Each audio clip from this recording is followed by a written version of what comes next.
जितनी इज्जत औरत को इस्लाम ने दी है, न उससे पहले कभी औरत ने सुनी थी और न क़यामत तक दोबारा सुनेगी।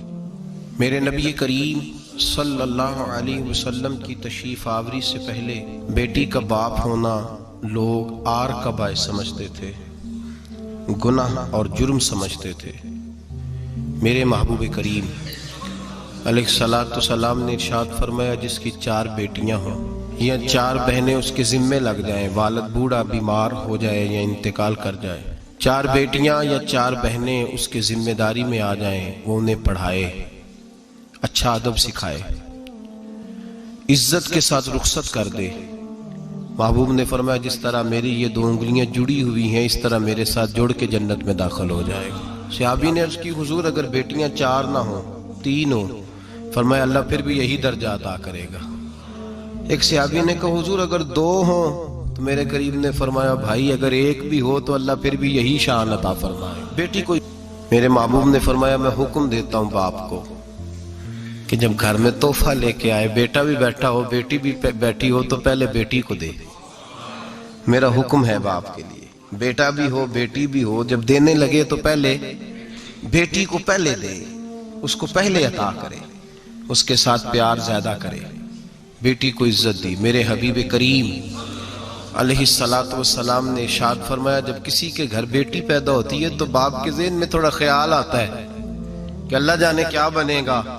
मेरे करीम रसूल ने फरमाया, रब करीम हजरत जिब्रील को भेजता है, बेटी के सराहने खड़े होकर कहते हो, बेटी के बाप फिक्र न करना, इसके मामले में अल्लाह तेरी मदद फरमाएगा, रब तेरी मदद करेगा इसके मामले में जब बेटी आती है। मेरे भाई, ये एजाज मेरे रसूल ने अता फरमाया, बहन को बेटी को, और बात बीवी की आई तो मेरे नबी करीम अलैहिस्सलाम की बारगाह में सहाबी ने अर्ज की, या रसूल अल्लाह, या रसूल अल्लाह सल्लल्लाहु अलैहि वसल्लम, मैं गरीब हूँ, सदके नहीं कर सकता, सखावत नहीं कर सकता। जब सखावत की फजीलतें सुनता हूँ दिल मेरा बड़ा चुटकियां लेता है कि मेरे पास भी पैसे होते तो मैं अल्लाह के रास्ते में देता।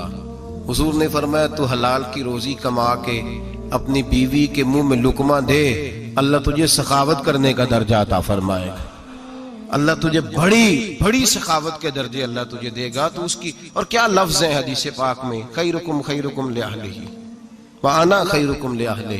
फरमाया, हाजी भी अच्छे, नमाजी भी अच्छे, सूफी भी अच्छे, दरवेश भी अच्छे, सारे ही अच्छे, लेकिन मैं सबसे ज्यादा अच्छा उसे समझता हूँ जिसका अपनी बीवी के साथ सलूक अच्छा है, जिसका अपनी बीवी के साथ नरम रवैया, जिसका अपनी बीवी। और क्या इरशाद फरमाया, फरमाया, वाना खैरुकुम ले अहली, घर जाके पता कर लो, मेरी 9 बीवियां हैं इस वक्त जो मौजूद हैं, फरमाया मेरा उन सब के साथ सलूक अच्छा है, सारी मेरे सलूक से मुतमईन। मेरे भाई, हुजूर ने एजाज दिया बहन को, बेटी को, बीवी को, औरत को, और मां के मामले में तो कमाल कर दी। मेरे करीम ने फरमाया, जन्नत थी 7 आसमानों के ऊपर, सिदरतुल मुंतहा के पास। मेरे महबूब फरमाते हैं, जब रब ने मुझे इख्तियार दिया तो मैंने वो जन्नत वहां से खींची और मां के कदमों के नीचे ला के रख दी, वहां से खींच के। गौसु ज़मा कुतुबुद दराम मुहद्दिस आज़म मुफस्सिर आज़म शेखुल कुल, शेख तरीकत, वली वक्त भी अगर जन्नत उसने ढूंढनी होगी तो उसे अपनी मां के कदमों के नीचे से मिलेगी। इतना बड़ा एजाज भी को देगा, इतना बड़ा एजाज भी को देगा जो मेरे रसूल ने अता फरमाया है। माँ होती है, वो वली वक्त के लिए, गौसे वक्त के लिए भी अगर उसने जन्नत लेनी है तो उसे माँ के कदमों के नीचे से मिलेगी। मेरे रसूल पाक अलैहिस्सलाम ने औरत को एजाज दिया, फजीलत दी, अजमत अता फरमाई, और ऐसे नहीं रखा बीबी को। मेरे हबीब पाक ने फरमाया, जब औरत के पेट में बच्चा होता है पैदा होने वाला, तो अल्लाह उसे उतना ही सवाब देता है जितना तलवार लेके मैदान में जिहाद करने वाले मुजाहिद को सवाब अता फरमाता है। और अगर दौराने विलादत औरत इंतकाल कर जाती है, फौत हो जाती है, तो मेरे हबीब ने फरमाया, वो ऐसे नहीं गई, वो अपने बच्चे की विलादत के मौके पर गई है तो अल्लाह उसे शहादत का दर्जा अता फरमाएगा। हर मौके पर बीबियां हाजिर खिदमत हुई। नबी पाक ने फरमाया, जो आदमी अजान सुने और जिस तरह मुअज्जिन कलीमे कहे उसी तरह के कलिमात दोहराए, तो अल्लाह ताला मर्दों को 1 लाख नेकी का सवाब देगा अजान का जवाब देने पे। बीबियां आ गई, कहने लगी, हुजूर ये तो मर्दों का सवाब है, तो हम तो पीछे रह गई। मेरे हबीब ने फरमाया घरों के अंदर रहना, आजान का जवाब देना, मर्दों को 1 लाख नेकी मिलेगी, तुम्हारे नबी का वादा है तुम्हें 2 लाख नेकियां अता फरमाई जाएंगी, तुम्हें डबल सवाब मिलेगा। शर्त क्या है? घरों के कुरान मजीद सूरह अहज़ाब आयत नंबर 33 अल्लाह फरमाते हैं वकरना फी बुयूतिकुन्ना, ऐ मेरे महबूब की अज़वाज, ये हुजूर की अज़वाज के वसीले से सारी औरतों को पैगाम मिला। कहा ऐ बीबियों अपने घरों के अंदर ठहरी रहो। कहां रहो? घरों के। बीबियों को धोखा दिया जाता है। मेरी माएँ बहनें बेटियां बच्चियां समझती नहीं बात को, धोखा दिया जाता है। कहते हैं लो मौलवी दिकियानूस हो गया है, ये सूफी दिकियानूस है, ये कहता है बीबी घर के अंदर कैद होके रहे। पर्दा तो कैद का नाम है, वो घर के अंदर कैद। बीबी सिर्फ मां बन सकती है, वो वजीर मुमलिकत नहीं बन सकती। और सिर्फ देखो ना, वो अमेरिका से नारा लग रहा है कि बीबी सिर्फ बीवी बन सकती है, वो वजीर नहीं बन सकती। बीबी सिर्फ बहन बन सकती है, वो सदर नहीं बन सकती। पूरी अमेरिका की तारीख निकाल के मुझे बतलाओ आज तक कितनी बीबियों को सदर बनाया उन्होंने, बतलाओ कितनी बीबियों को सदर। क्या तमाशा है? धोखा दिया औरत को, और औरत उस धोखे में उनकी पता नहीं आई कि नहीं हमारी आ गई है। औरत वजीर नहीं बन सकती। बताओ इस वक्त जो अमेरिका की काबीना है उसमें कितनी औरतें वजीर हैं? इस वक्त जो लंदन की काबीना उसकी टोनी ब्लेयर वजीर आजम गुजरा है बरतानिया का, उसकी बीवी की सगी बहन कलमा पड़ गई। सगी बहन कलमा पड़ गई। उससे बीवियों ने पूछा तू कलमा पढ़ क्यों कलमा पड़ गई है, क्या चीज पसंद आई है तुझे इस्लाम में? तो कहने लगी जो पर्दा मुसलमानों के नबी ने अपनी मानने वाली औरतों को दिया है, वो पर्दा बता गया है कि अगर औरत की कोई इज्जत है तो बीबी फातिमा के बताए हुए पर्दे में है। ये हाल मौके पे जिंदा मौजूद है औरत। उसने 2 जिल्दों में किताब लिखी है पर्दे की अहमियत, 2 जिल्दों में। हमारे यहाँ मुसीबत बनी हुई है, औरत उनके चक्कर में आ गई है। वो तो तुम्हें धोखा दे रहे हैं, वो तो तुम्हें तबाह कर रहे हैं। वो बीबी जो घर में बैठी थी तो मैंने कहा कि वक्त का वली गौस को तब उसको हुक्म था कि जा जाके माँ के पैरों में बैठ, वहां तुझे जन्नत मिलेगी। वो बेटी जो बाप थका मांदा घर से बाहर आया था और मेहनत की कमाई कमा के लाया था, उसको हुक्म था कि पहला लुकमा बेटी के मुंह में देना, बहन के मुंह में देना। और वो खामा जिसको हुक्म दिया गया था कि तू बाहर से थक के आया है, चूर होके आया है, अगर घर में तेरी बीवी फिर भी कोई रवैया गलत करे तो मदीने के हबीब ने कितना नरमी दी बीवियों के हक में। फरमाया ये औरत टेढ़ी लकड़ी है, इसे अल्लाह ने अकल ही थोड़ी दी होती है, अगर कभी बिगड़ जाए तो तू नरमी का मुजाहरा कर, टेढ़ी के साथ ही गुजारा कर, अल्लाह तुझे अजर अजीम अता फरमाएगा। मेरे हबीब ने किस कदर औरतों को अहमियत दी, कितनी फजीलत दी, कितने उनके बारे में नरमी रखी। और औरत को कहा जाता है तू बाहर निकल, बाहर आ, देख तेरे लिए क्या। कॉलेज में पढ़ता था, इम्तिहानात के दिन थे तो बस में स्टूडेंट घुस जाते हैं। हम 8-10 लड़के बस के अंदर घुस गए तो लड़कियां कहने लगी हमें भी बिठाओ। वो जो कंडक्टर था बस का उसने कहा कि बेटी बहन लड़के आ गए हैं तो तुम इस तरह करो, तुम ना जाओ, तुम पिछली बस में आ जाना। लड़कियां जोर जोर से बोलने लगी, कहने लगी हमारे बराबर के हैं, लड़के बिठाए हैं तो हमें भी बिठाओ, हुकूक बराबर के, हमें भी बिठाओ। अब वो मजबूर हो गया, पीछे हट गया। वो 8-10 लड़कियां भी चढ़ आई, लड़के सीटों में बैठे हुए तो कहने लगी उठो, शर्म नहीं आती, लेडीज को इज्जत दो, जगह दो। तो एक नौजवान बीच में से बोला, कहने लगा तुम्हारे बराबर के हुकूक है, हम खड़े होके जा सकती हैं, तुम नहीं जा सकती। बराबर के हुकूक है तो जबर भी बराबर का बर्दाश्त करो। चुप कर गई। कहने लगे आज के बाद ये ना कहना बराबर के हुकूक है, आज के बाद ये कहना कि औरतों की इज्जत के हुकूक है। बराबर के हुकूक मांगने में इसकी कमजोरी है। इज्जत के हुकूक, बैंक में बीबियां बिल जमा कराने आती हैं तो उन्हें इज्जत का हक मिलता है, इज्जत का। वो क्लर्क साहब जो पता नहीं किस तरह किसी से बोलते हैं, वो भी बीबियों का बिल पहले जमा करते हैं। बस के अंदर भी बीबी को इज्जत मिलती है। एक समझदार आदमी, बुजुर्ग आदमी, पढ़ा लिखा आदमी बैठा है बस पे तो बीबी चढ़ी है तो इज्जत का हक है। उठ गया, कहने लगा अपा जी बहन जी आप यहाँ आ जाए। बीबी इज्जत का हक मांगेगी तो बचेगी, बराबर का हक मांगेगी तो ठीक है, लाइन में लग जाए, जहां सारे खड़े हैं वो भी खड़ी रहे। अगर बस में मर्द खड़ा है तो औरत भी खड़ी रहे। बराबर के हुकूक मांगने में औरत को नुकसान है, बराबर के हुकूक मांगने में औरत के लिए तकलीफ है, औरत के लिए नुकसान है। हाँ, अगर इज्जत का हक मांगेगी तो फिर इसको अल्लाह वकार अता फरमाएगा, फिर अल्लाह इसको बुलंदी अता फरमाएगा। मेरे हबीब करीम सैयद आलम सल्लल्लाहु ताला अलैहि वसल्लम ने औरत को जो हक दिया वो इज्जत वाला हक दिया है। औरत को जो हुजूर ने हुकूक दिए वो वकार वाले। एक बात मुझे बतलाइए, एक बीबी MSc उसने पास कर लिया, MCom कर लिया, MA के बाद MBA कर लिया, बड़ी तालीम हासिल की, वो एयर होस्ट बन गई। यूं समझ लें 1 लाख रुपया महीना उसकी तनख्वाह है। वो घर से निकलती है, वो कहती है मैं जहाज के अंदर एयर होस्ट हूं। वो कहती है मैं तो इतने पैसे कमाती हूँ, मुझे खामन की क्या आदत है। अब 2 औरतें हो गई, एक बीबी घर में रहती है, उसका खामन थका रहा है, उसका बेटा स्कूल से आया है, खामन काम से आया, छोटा बेटा इंतजार कर रहा था कि सारे आएंगे तो खाना खाएंगे। अब वो खामन आया तो उसने आते का मुंह हाथ धोले में खाना चुनती हूँ, दस्तरखान बिछाया, उसने खाना रखा है, उसका बेटा भी खाना खा रहा है, उसका भाई भी खाना खा रहा है, उसका शौहर भी खाना खा रहा है, वो उनको खाना खिला रही है। अब किसी मौके पर उसका बेटा बोलता है, कहता अम्मा फलां चीज भी चाहिए। अम्मा डांट देती, कहती चुप कर, मिल जाएगी। खामन कहता है फलां चीज क्यों नहीं पकी? तो कहती है जनाब क्या बताऊं आपको, गैस ही नहीं है सुबह की। कभी वो कहती है आप चले जाते हैं, आपको ये तो फिक्र ही नहीं होती कि फलां मसाला कोई नहीं था। खामन उसकी बात सुन रहा है। उधर वो एयर होस्ट है, वो भी खाना बांट रही है, अपनी मर्जी का लिबास नहीं पहन सकती। उसको जब ट्रेनिंग दी जाती है तो उसको कहा जाता है कि तूने माज़अल्लाह चुस्त लिबास पहनना है, मेकअप तूने करके रखना है, और कोई बदतमीज तरीन लड़का तेरे साथ बदतमीजी भी करे तो तूने जवाब में बोलना नहीं, जी जी करना है, इसलिए कि हमारी एयरलाइन का नुकसान नहीं होना चाहिए।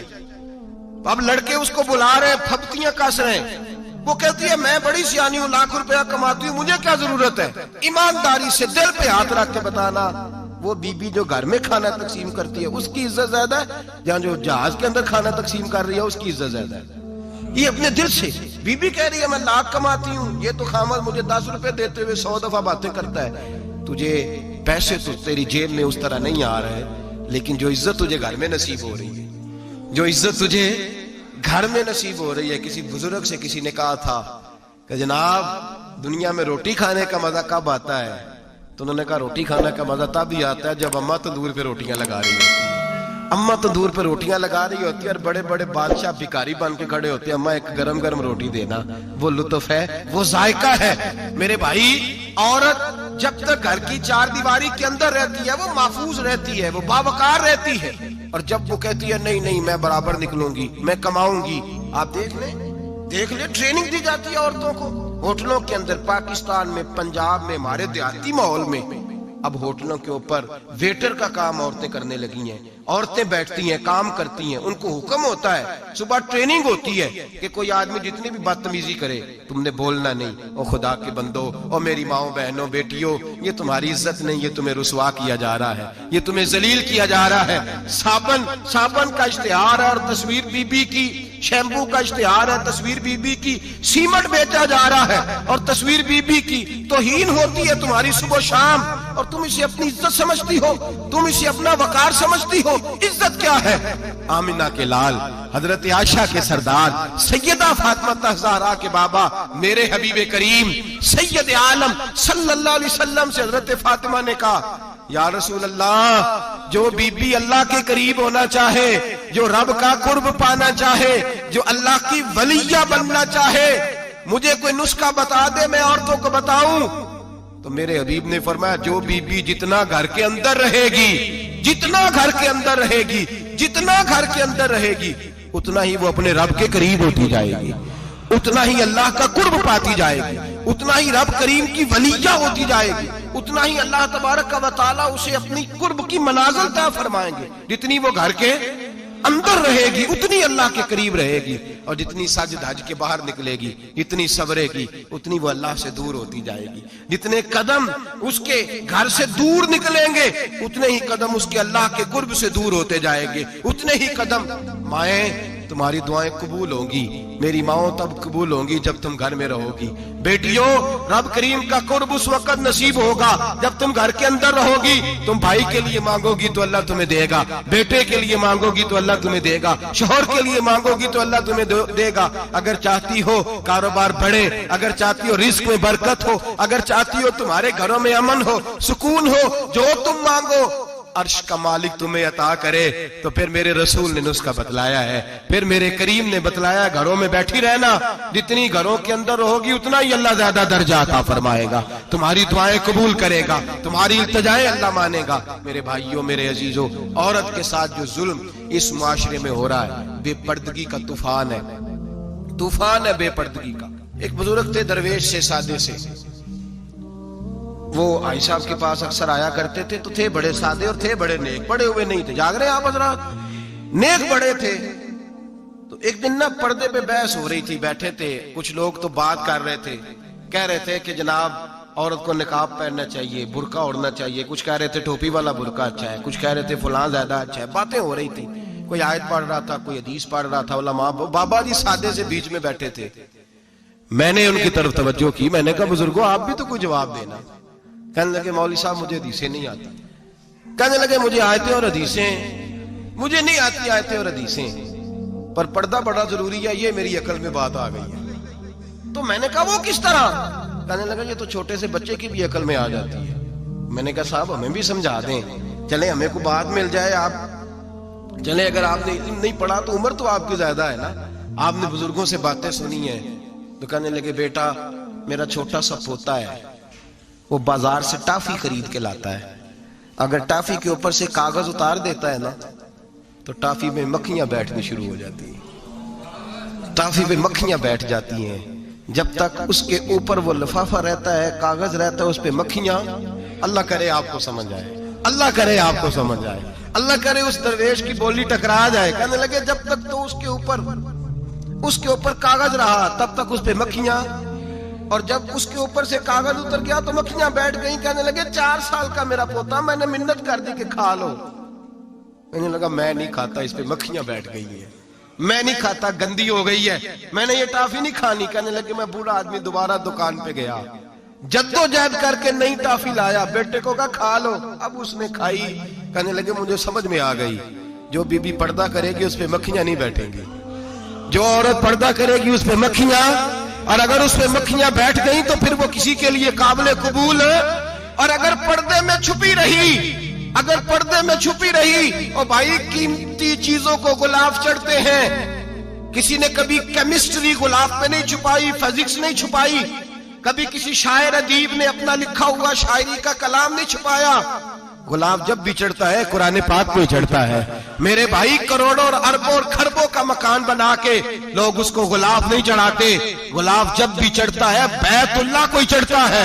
जो चीज कीमती होती है वो गुलाब पे होती है। मेरी बहनों, मेरी बेटियों, अगर तुम अपने आप को कीमती बनाना चाहती हो तो गुलाब में छुप जाओ, तुम्हारी कीमत बढ़ जाएगी, तुम्हारा वकार बढ़ जाएगा, तुम्हारी अजमत बढ़ जाएगी। मेरे हबीब ने फरमाया जितनी घर के अंदर रहोगी, दुनिया तो दुनिया रही, अल्लाह की नजर में तुम्हारी कीमत बढ़ जाएगी, रब करीम की निगाह में तुम्हारा वकार बढ़ जाएगा, अल्लाह की नजर में तुम्हारी अजमत बढ़ जाएगी। और जब औरत निकलती है, जब वो घर से निकलती है, मेरे हबीब करीम अलैहिस्सलाम ने फरमाया औरत छुपाने की चीज है, छुपाने की चीज है, छुपाने की, ये कीमती है, ये खजाना है, इसे छुपा के रखो। फरमाया जब ये घर से निकलती है, फरमाया और कोई देखे ना देखे, शैतान उसे देखता है, शैतान वसवसा अंदोजी करता है, शैतान उसे देखता है। और हबीब करीम सैयद आलम सल्लल्लाहु ताला अलैहि वसल्लम जब बात करते थे, जब लफ्ज बयान करते थे, मोहताज जुमले बोलते थे,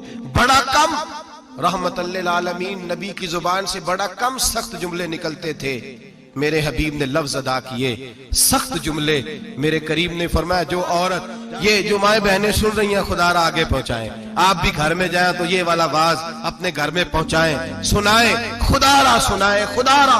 रोज एक कयामत टूटती है और मेरे भाई लाखों इज्जतदार लोग अपने तकिए पे मुंह रख रख के रोते हैं, इसलिए कि वो बच्ची जिसके बारे में कहते थे हमें एतबार है, एतबार, एतबार का लफ्ज बोल के बाप जो जुल्म करता है अपनी बेटी पे, भाई एतबार का लफ्ज बोल के जुल्म करता है बहन पे, एतबार का जुमला बोल के ज्यादती करते हैं हम अपनी जानों पर। हजरत जुनैद बगदादी सूफिया के सरखील सूफिया के, उनसे एक शख्स कहने लगा मुझे बेटी पे एतबार है, मैं उसको फलां जगह दाखिल ना करा दूं, पढ़ ले। आप फरमाने लगे तुझे एतबार है, तो क्या अल्लाह के रसूल को एतबार नहीं था? ये तूने कैसा लफ्ज बोला? तुझे एतबार है, नबी पाक को नहीं था? मेरे महबूब के पास हजरत आयशा सिद्दीका बैठी थी, और वो बीबी जिसको कुरान कहता है लस्तुन्ना कअहदिम मिनन निसा, तुम्हारे जैसी दूसरी कोई हो सकती नहीं। मेरे महबूब के पास हजरत हफ्सा बैठी थी, जनाब सौदा बैठी थी। इससे बढ़कर भी किसी को एतबार होगा? जिनको कुरान कहते हैं जैसी दूसरी हो ही नहीं सकती। हजरत अब्दुल्ला बिन मक्तूम नाबीना से अभी आए। ओ भाई नाबीना, दिल की आंखें खोल के सुनो, नाबीना से अभी नाबीना आंखों से नजर नहीं आता। हुजूर की बारगाह में आए, मुझे एतबार है बेटी पे, मुझे एतबार है, संदल की बनी हुई बेटी है, हूर है तेरी बेटी, उसके करीब गुनाह नहीं जाता। ये तू ज्यादती कर रहा है अपनी बेटी पे, ये जुमला बोल के तू जुल्म कर रहा है, तू जालिम और फाजर हो गया जब तूने ये कहा कि मुझे एतबार है। मेरे हबीबे पाक से बढ़कर किसको एतबार होगा? मेरे करीम रसूल सैयद आलम नूर मुजस्सम सल्लल्लाहु तआला अलैहि वसल्लम ने फरमाया, हजरत आयशा थी, हजरत हफ्सा थी, हजरत सौदा थी, अब्दुल्ला इब्ने मक्तूम नाबीना आए तो मेरे नबी ने फरमाया बीबियों पर्दा करो। बीबियों बोल के बताइए, बीबियों, सारे बोलिए बीबियों। अल्लाह करे ये आवाज गूंज जाए पूरे मुआशरे में, बीबियों। मेरे नबी ने जुमला कहा, बीबियों पर्दा कर लो, पर्दा करो, नजरें झुकाओ, नकाब ओढ़ो। एक ज़ौजा बोली, हुजूर उन्हें तो नजर नहीं आता, वो तो बेचारे नाबीने हैं। तिरमिजी में हबीबे पाक के लफ्ज सुनिए, या रसूल अल्लाह उन्हें तो नजर नहीं आता। मेरे रसूल ने फरमाया तुम्हें तो नजर आता है ना, तुम तो अंधी नहीं ना, वो एक मर्द आया है, वो एक सहाबी आया है, तुम्हें तो नजर आता है, तुम्हारी आंखें तो है, उसे फितना आए ना आए तुम्हें नजर आता है। खबरदार, पर्दा करो, आंखें झुकाओ, चेहरों पे नकाब डालो। हजरत जुनैद बगदादी फरमाने लगे, अगर मेरे रसूल पाक अपनी अज़वाज को कहते हैं पर्दा करो और तू कहता है मुझे एतबार है, अगर नबी पाक अपनी बेटी हजरत फातिमा को कहते हैं पर्दा कर, तू कहता है मुझे एतबार है। जनाब जुनैद बगदादी मजीद बोले, आप फरमाने लगे, अगर हसन बसरी पढ़ाने वाला हो, राबिया बसरी पढ़ने वाली हो और बीच में कुरान पाक पढ़ा हुआ हो, पढ़ाने वाला हसन बसरी, पढ़ाने वाले हसन बसरी जिन्होंने मौला अली शेर खुदा की सोबत पाई, जिन्होंने उम्मुल मोमिनीन हजरत उम्मे सलमा के घर में परवरिश पाई, फरमाया पढ़ाने वाला हसन बसरी, पढ़ने वाली राबिया बसरी, वो बीबी जो दुआ मांगे तो अल्लाह मुर्दा ऊंट को जिंदा फरमा दे। फरमाया पढ़ाने वाला हसन बसरी हो, पढ़ने वाले राबिया बसरी हो, और जो पढ़ा जाए वो कुरान हो। फरमाया कसम अल्लाह की इज्जत की, मैं फिर भी उन्हें पढ़ने पढ़ाने की इजाजत नहीं देता, मैं फिर भी उन्हें तन्हाई में बैठने की इजाजत नहीं देता, मैं फिर भी उन्हें अकेले रहने की इजाजत नहीं देता, इसलिए कि ये हसन बसरी हैं और मना करने वाले इमामुल अंबिया हैं, इसलिए कि ये राबिया बसरी हैं और मना करने वाले सैयदुर रुसल हैं। खबरदार, फिर भी इजाजत नहीं। मेरे नबी करीम अलैहिस्सलाम बोले, हुजूर की बारगाह में से अबा ने अर्ज किया, या रसूल अल्लाह सल्लल्लाहु अलैहि वसल्लम, अगर कोई नेक आदमी किसी नेक औरत के साथ बेपर्दा हो, नेक आदमी, वो पीर गुनाहगार नहीं जिसके पास बीबियां जाती हैं, वो गुनाहगार नहीं, वो तो मुजरम है, वो खाली गुनाहगार नहीं, वो तो पापी है, वो खाली गुनाहगार नहीं, वो तो दीन का डाकू है, डाकू, वो तो फासिक है, वो तो दीन की हदें तोड़ने वाला है, वो तो उसको तो घसीटा जाएगा कयामत के दिन, जो औरतों से बेपर्दा मिलता तो घसीटा जाएगा। लेकिन सवाल ये है, वो खामद किधर होता है जिसकी बीवी पीर के पास अकेली जाती है? सवाल ये है, वो भाई किधर होता है जिसकी बहन पीर के पास अकेली जाती है? सवाल ये है, बेटा किधर होता है जिसकी अम्मा अकेली जाती है? मेरे नबी रहमत नूर मुजस्सम शफी मुअज्जम सरवर कौन मका सय्याह ला मका सल्लल्लाहु अलैहि वसल्लम की खिदमत आली मर्तबत में सहाबी ने पूछा कि या रसूल अल्लाह, अगर नेक हो बंदा, बीबी भी नेक हो, तो इकट्ठी में बैठ सकते हैं? आला हज़रत ने फरमाया, अगर औरत दीन सीखने चाहे, पीर के पास जाए तो अपने खामद के साथ जाए, अपने भाई के साथ जाए, फिर भी पर्दे में बैठे, दूर बैठे, आवाज के साथ बात को समझे, लेकिन उसको तनाई करने की इजाजत, किसी को भी इजाजत, वो चाहे जो मर्जी भी हो, कोई भी हो, कोई भी हो, बड़ी खुली बात कर रहा हूं। मेरे हबीबे पाक से पूछा, हुजूर अगर मर्द औरत नेक हो फिर भी तन्हा नहीं बैठ सकते? मेरे महबूब ने फरमाया, अगर जकरिया के बेटे याहया हो और ईसा की वालदा मरियम हो तो फिर भी मैं उन्हें तन्हा रहने की इजाजत नहीं देता, फिर भी उन्हें तन्हा रहने की मैं इजाजत नहीं देता, फिर भी इजाजत नहीं है। जब मेरे रसूल पाक सल्लल्लाहु अलैहि वसल्लम ने इतनी पाबंदी लगा दी, जब बात हजरत हसन बसरी और राबिया बसरी की आ गई, जब बात जनाबे मरियम सलामुल्लाह अलैहा और जनाबे सैयदना जकरिया अलैहिस्सलाम की आ गई, जब यहां तक बात पहुंच गई तो फिर तू मॉडर्न है, फिर तू ज्यादा एतबार वाला है कि तेरी बेटी यूनिवर्सिटी ड्राइवर के साथ जाती है। फिर तूने कहां से वो उसके अंदर नूर भर दिया है कि तेरी बेटी अकेली घूमती है। फिर कहां तूने ये बात समझ लिया है कि तेरी बच्ची जहां मर्जी तन्हा रहती है। फिर तू कहां से वो कुव्वत लाया, ये तालीम है। इकबाल ने कहा यार मशरिक हवस में गलता, शबाब उरिया शराब इसियां, इसे भी देखो गरी के इसियां, हम ऐसी तहजीब क्या करेंगे। और इकबाल कहने लगे तुम्हारी तहजीब खुद अपने खंजर से खुदकुशी करेगी, इसलिए कि जो शाख नाजुक पे बनेगा आशियाना वो ना पायदार होगा। मेरे भाई हम लोग पहले हाथ में आग का अंगारा देते हैं, फिर कहते हैं बेटे तूने जलना नहीं। हम पहले उसको सारी सहूलियात देते हैं, फिर कहते हैं तूने बिगड़ना नहीं। मेरे नबी रहमत नूर मुजस्सम शफी मुअज्जम सल्लल्लाहु अलैहि वसल्लम ने फरमाया जो बीबी बन सवर के बाजार जाए, मेरी तरफ देखे, आंखें खोल के देखे, ये हदीस आपने सुनानी है। इंशाल्लाह बोलिए, सुनाएंगे इंशाल्लाह ताला, बोल के इंशाल्लाह कहिए आपको सवाब होगा। सुनाएंगे इंशाल्लाह। मेरे नबी करीम सल्लल्लाहु अलैहि वसल्लम ने फरमाया जो औरत बन सवर के बाजार जाए, अब तो खैर बीबियां बुरका पहन के जाती, बुरके पे भी कढ़ाई की है, बुरके पे भी काम करा है, बुरके पे जो काम और नक्श निगारी हुई है वो 10,000 की है। बुरका पर्दे के लिए पहना था, दिखाने के लिए। ये कैसा बुरका है कि उसने बुरका भी पहना हुआ है और बुरका भी उसने फैशन वाला पहन लिया है। ये किस तरह का, इस तो पर्दे को पर्दे की जरूरत पड़ गई। ये कैसा पर्दा है कि जो पर्दे को पर्दे की जरूरत है।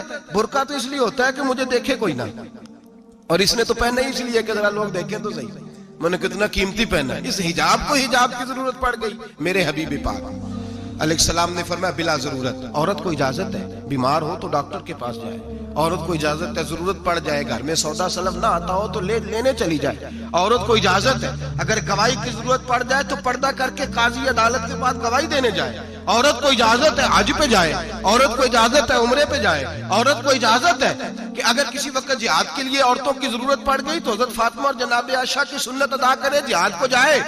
लेकिन अगर औरत मौज करने जाए और रोज कहे वो देखे ना फला पार्क में थे आप तो कभी गए ही नहीं, फला जगह थे आपके पास तो फुर्सत ही नहीं, फला मेरी सरगोदे वाली बहन का खामन तो रोज लेके जाता है आपने तो कभी तवज्जो ही नहीं फरमाई। रोज पैगाम देती रहे। मेरे हबीब करीम सैयद आलम सल्लल्लाहु अलैहि वसल्लम ने फरमाया जो बीबी बन सवर के बिला जरूरत बाजार जाए, नबी पाक अलैहिस्सलाम ने फरमाया एक कदम वो उठाएगी तो उस पर अल्लाह की लानत बरसेगी, फरिश्तों की लानत बरसेगी, जमीन वाले लानत बरसाएंगे, आसमान वाले लानत बरसाएंगे। और मेरे हबीब बोले तो फरमाया जब अल्लाह की लानत बरसेगी तो मैं भी उस बीबी पे लानत ही करूंगा जो बीबी बन सवर के जाए। और आगे सुन ले, मेरे हबीब ने फरमाया अगर उसका खामद राजी हो, उसके बन सवर के बाजार जाने पे आप नाराज हो जाएं, अल्लाह करे इस बात पे हो ही जाए और अल्लाह करे बदल जाए निजाम, जो खामद खुद मेकअप करा के तैयार करा के पार्टी में लेकर के जाए, जो सामने वाली फ्रंट सीट पे खुद बगैर नकाब के उसको बिठाए, जो मोटरसाइकिल की पुश्त पे खुद तैयार करा के बिठाए और जो खुद कहे तू चली जाना जा, तू शादी भी तू देखा, फला काम भी तू करा, मैं आजाद हूं। मेरे हबीब ने फरमाया जिसकी बीवी बन सवर के जाए, जिसकी बीवी मेकअप करके जाए, चेलम पे भी ब्यूटी पार्लर से होके जाती है, जिसकी बीवी बन सवर के निकले वो राजी हो, वो खुश हो। बाद ऐसे मना करते हैं, नाराज होते हैं, वो गुनाह सिर्फ औरत के जिम्मे है। लेकिन अगर औरत बन सवर के निकल रही है और खामद राजी है, वो कहता है हाँ हम मॉडर्न है, हम जदीद दौर के हैं, हाँ जिद्दत इसी का नाम है। हाँ लोगों को पता कैसे चलेगा हमारे पास पैसे हैं, कैसे पता चलेगा कि 3 गाड़ियां कप्पा जी के पास है, एक बेटी के पास है, एक बीवी के पास है, कैसे पता चलेगा कि हम बहुत ताल्लुकात वाले, अब्बा जी फुला शादी पे, बेटी फुला घर में और बीवी फुला घर चली गई, हमारे ताल्लुकात ज्यादा है इसलिए हमें ज्यादा जाना पड़ता है। मेरे हबीब करीम अलैहिस्सलाम ने फरमाया औरत बन सवर के जाए, खामद राजी हो, वो जितने कदम उठाएगी उतने ही अपने खामद के लिए जहन्नम में मकान तामीर करेगी। फरमाया उसके खामद के लिए उतने मकान दोज़ख में तैयार हो गए, वो जलाया जाएगा, वो तपाया जाएगा, वो जहन्नम की आग का ईंधन बनेगा। और मैंने शायद आपको दर्जनों बार हदीस सुनाई हो, मेरे करीम रसूल ने फरमाया बीबी एक होगी पर 4 आदमियों को जहन्नम में लेके जाएगी। या रसूलल्लाह किसको? फरमाया बाप ने पर्दे का नहीं कहा तो बाप भी दोज़ख में जाएगा, अगर भाई ने पर्दे का नहीं कहा तो वो भी दोज़ख में जाएगा, शौहर ने पर्दा नहीं कराया तो वो भी जहन्नम में जाएगा। वो बेटा जो कहता था ना ना 1.25 लाख का मोबाइल लेना है, तो अम्मा ने घर के अंदर शोर डाल दिया, मजबूर किया, खामन को लेकर के दिया। उस बेटे से पूछा जाएगा तू सारी जिद्दें अम्मा से मनवाता था, ये तूने क्यों नहीं कहा पर्दा कर ले? और अब तो बीबी जरा 40 साल की होती है तो कहती है मेरी खैर है, मैं बूढ़ी हो गई हूँ, मेरी खैर है, रोटियां सारी खाती हूँ, बाकी सारे कामों में जवानों की तरह हूं, पर्दा नहीं मैंने करना, मेरी खैर है। फलाना तो मेरे बेटे की तरह। जुल्म की हद है, जुल्म की हद। कजन एक दूसरे से हाथ मिलाते, कजन, वो किस मुसीबत का नाम है? कहते ये भाई है, ओ भाई ये भाई होता तो इससे निकाह नाजायज होता। अब चूंकि अल्लाह ने इसके साथ निकाह को हराम रखा है तो ये तुम्हारा भाई हो सकता? मेरे रसूल करीम सल्लल्लाहु अलैहि वसल्लम ने फरमाया सुवर निजसुलैन है, कुत्ता बिल्कुल नापाक नहीं होता, कुत्ता भीग जाए तो बादों का नापाक होता है, या कुत्ते के मुंह से थूक निकले तो नापाक होती है। सुवर निजसुलैन है, पूरा नापाक, खुश्क भी हो तो नापाक है। मेरे हबीब पाक अलैहिस्सलातु सलाम ने फरमाया एक सुवर हो वो पहले ही नापाक, और दूसरा फिर वो सुवर गंद में लिपटा हुआ हो, गलाजत उस सुवर को लगी हुई हो। फरमाया एक तो सुवर जो निजसुलैन है और फिर वो गंद में लिपट जाए, गलाजत में भर जाए, उसके पूरे वजूद को गंदगी लग जाए। फरमाया वो सुवर गंदगी और गलाजत में लिपटा हुआ तेरे जिस्म से लग जाए तो इतना बुरा नहीं, जितना गैर महरम औरत का वजूद तेरे वजूद से लग जाए तो बुरा है। किस कदर तफसील दी, कहां से बात शुरू की और कहां मेरे नबी ने सिखाई। कजन हाथ मिला रही है, कजन के साथ बाजार जाया जा रहा है, कजन के साथ फला काम हो रहा है, कजन को चचा का बेटा भाई होता है, अगर ये सगा भाई होता तो इसके साथ निकाह नाजायज होता। खुदारा आ जाओ, लौट आओ, वापस पलटो दीन की तरफ, लौटो, इस तबाही से निकलो। ये जो आग है, ये जो बेसुकूनी है, ये जो तमाशा है, ये लाखों कमाने के बावजूद जो बेबरकती है, ये बड़ी बड़ी फौजों के बावजूद जो रोज मय्यतें उठती हैं, ये जो रोज जनाजे पड़े जाते हैं, ये जो रोज बेटियां बेवा होती हैं, ये जो रोज माओ के सुहाग लुटते हैं, ये हमारी नाफरमानियां हैं। हम दीन के मामले में हम लोगों ने नरमी शुरू कर दी है, हम अल्लाह और उसके रसूल से बगावत करने लगे हैं। मेरे हबीब करीम सैयद आलम नूर मुजस्सम शफी मुअज़्ज़म सल्लल्लाहु अलैहि वसल्लम ने फरमाया जिना सिर्फ शर्मगाह का नहीं होता, हुजूर ने फरमाया आंखें भी जानी होती हैं, कान भी जानी होते हैं, जुबान भी जानी होती है। बुखारी मुस्लिम दोनों में मौजूद है। सहाबा ने अर्ज की हुजूर जुबान कैसे जानी होती है? फरमाया जो नमाज के बावजूद गंद बोलता है, गलीज गुफ्तगू करता है, वो जुबान का जानी है। और फरमाया जो रोज गंद देखता है वो जितनी मर्जी तजते पड़े वो आंख का जानी है। और जो गंदी बातों में लज्जत महसूस करके सुनता है वो जितना मर्जी रोज उठ के मस्जिद में झाड़ू दे वो कानों का जानी है। मेरे नबी ने फरमाया आंख का जिना भी छोड़ दो, कान का जिना भी, बोलिए कान का जिना भी, जुबान का जिना भी। मुस्नद इमाम अहमद बिन हंबल उठाइए, एक सहाबी ने अर्ज की हुजूर नमाज में दिल नहीं लगता, मेरा कुरान पाक में दिल नहीं लगता, दुरूद सलाम में दिल नहीं लगता। आमिना के मासूम लाल ने क्या जवाब दिया? हुजूर ने फरमाया जा अपनी नजर जाके पाक कर ले, अल्लाह के नबी का वादा है तेरा सजदे में दिल लगने लग जाएगा। या अपनी आंख को तहारत दे, वुजू करा, नजरों को पाक कर, अल्लाह के रसूल का वादा है तेरा कुरान पाक में दिल लगेगा।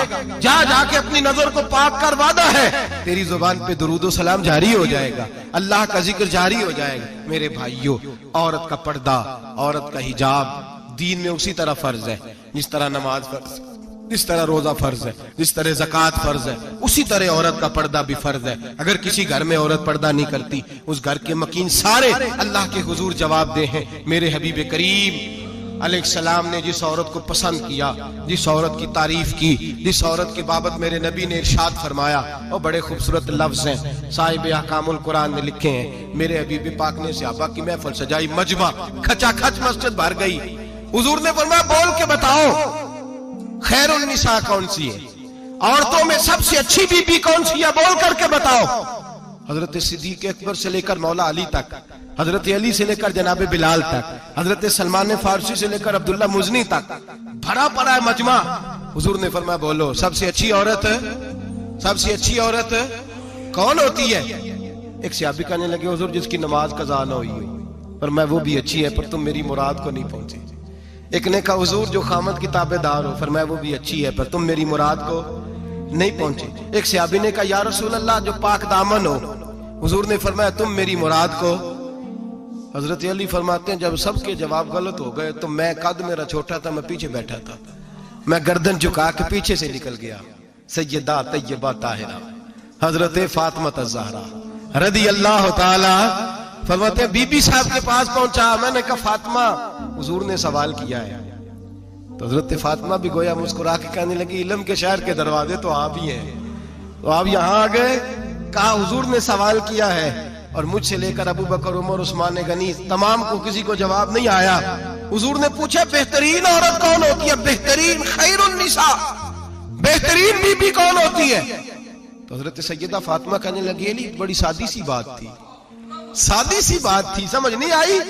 का फातिमा बतला दो इतनी सादी है। तो हजरत फातिमा कहने लगी सबसे बेहतरीन औरत वो होती है न कभी गैर महरम ने वो बीबी देखी हो। अगले जुमले भी याद रखने, न कभी गैर महरम ने वो बीबी देखी हो, और फरमाया ना उस बीबी ने कभी कोई गैर महरम देखा हो। सिर्फ मर्द पे पाबंदी नहीं कि वो औरत न देखे, फरमाया औरत पे भी पाबंदी है कि वो भी गैर महरम का चेहरा न देखे। फरमाया बीबी ने भी गैर महरम न देखा हो, वो खैरुन निसा है, वो सबसे आला। हजरत अली कहते मैं झट से आया, पीछे बैठा, बात अभी जारी थी, मैंने हाथ खड़ा कर दिया। मैंने कहा हुजूर मैं बताऊं? नबी पाक ने फरमाया बतलाओ। तो कहते मैंने कहा हुजूर बेहतरीन बीबी वो होती है जिसने न कभी गैर महरम देखा हो और न गैर महरम ने कभी उसे देखा हो। अली फरमाते मैंने जवाब दिया तो मेरे रसूल की आंखों में आंसू आ गए। हुजूर रोए और फरमाते हंसते मुस्कुराते अचानक से सहाबा के आंसू बरसने लगे। मजमे पे कैफ सा तारी हो गया, आंखें बरसने लगी। हम लोग हुजूर के रोने पर सख्ते में आ गए। नजर उठाई तो जवाब तो मैंने दिया था, तारीफ मेरी होनी चाहिए थी, शाबाश मुझे मिलनी चाहिए थी। मेरे हबीब ने रो के आंसू पूछ के फरमाया मैं तुम्हें कहता नहीं अल फातिमा तो बिदा तो मिन्नी, फातिमा वाकई मेरे जिगर का टुकड़ा है, फातिमा मेरे वजूद का हिस्सा है, मैं तुम्हें कहता नहीं रहता। कहा फातिमा मेरे जिगर का टुकड़ा है। हजरत अली फरमाते हैं सहाबा मेरी तरफ देखने लगे और कहने लगे अली जवाब तू दे, शाबाश बीबी साहबा को मिले। तो कहते हैं मैंने कहा हुजूर रोए हैं तो आंसू मेरे भी छलक ही पड़े हैं। फरमाने लगे लफ्ज मेरे हैं पर सोच उस बेटी के है जिसकी तरबियत मोहम्मद अरबी ने फरमाई है। फरमाया जुमले मेरे हैं, नाकिल मैं हूं, बात मैं बयान कर रहा हूं, लेकिन पीछे सोच उस नूर वाली बेटी की है जिसको अपने घर के अंदर रह के आंगन में रख के रसूल पाक ने परवरिश फरमाई। हजरत फातिमा फरमाती हैं हजरत अली मेरे पास दौड़े आए और कहने लगे फातिमा चल मस्जिद, पता नहीं हुजूर को क्या हो गया है। हुजूर रो रो के बेहाल हो गए और हुजूर हुजरे में रो रहे और हिचकियों की आवाज मस्जिद में आ रही है। चल जरा चल के हुजूर की बात देख क्या हुआ है, हमारी तो ताकत नहीं अंदर जाने की। सैयदा तैयबा ताहिरा हजरत फातिमा झट से पर्दा ओढ़ा, हाजिर खिदमत हुई, अंदर गई। कहती हूँ हुजूर के कंधे पे हाथ रखा तो महबूब बेटी के हाथ की ठंडक महसूस की, सर सजदे से उठाया। फरमाया फातिमा आ गई हो? हुजूर आई। फरमाया चल बेटी तू भी हाथ उठा और मेरी उम्मत की बेटियों के लिए दुआ मांग। चल तू भी हाथ उठा, मेरी उम्मत की बहनों माओं के लिए दुआ मांग।